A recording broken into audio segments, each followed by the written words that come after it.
It is an uncertain world. We're seeing a tremendous amount of flux because of uncertainty about tariffs. We're seeing now, possibility of there's going to be a referendum in Alberta this fall over separation, or is Alberta going to separate from us? I had no idea. The great thing about when you declare you want to separate, you really don't have to explain how would the economy of this even work? How could you possibly make what is relatively in population a small province? How would you make that work? Yes, we know they have a lot of oil and gas. That is true. So they do have a revenue source that they feel is sufficient. But nevertheless, it still has to get to what they call in Alberta to tidewater. You got to get that oil and gas there.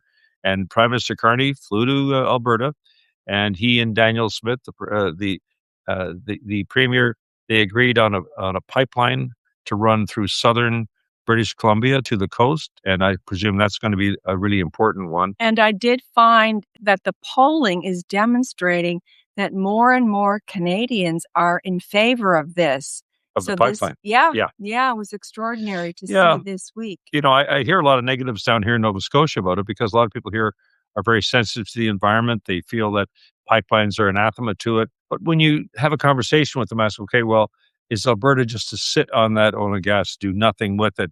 They can't really truck it anywhere of great substance. They do pipeline already, some down to the United States, directly south. We talked about that last week. I won't go through that again.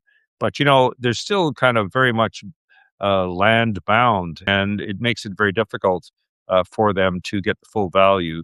However, you got to be able to do that in an environmentally sustainable way. And that's the reality of the world we're in. I think most people accept that.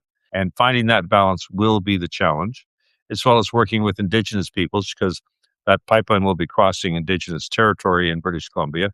And they have a duty to consult, according to the Supreme Court, to consult with the First Nations peoples.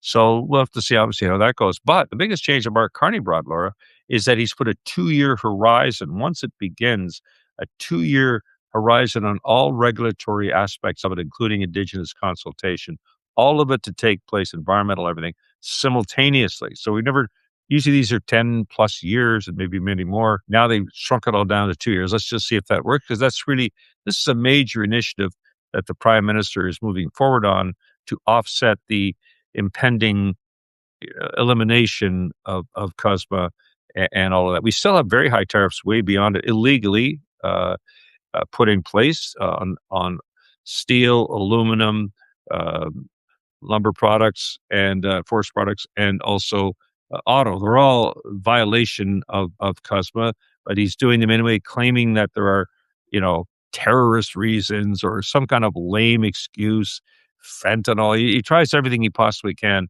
to try to meet the tests that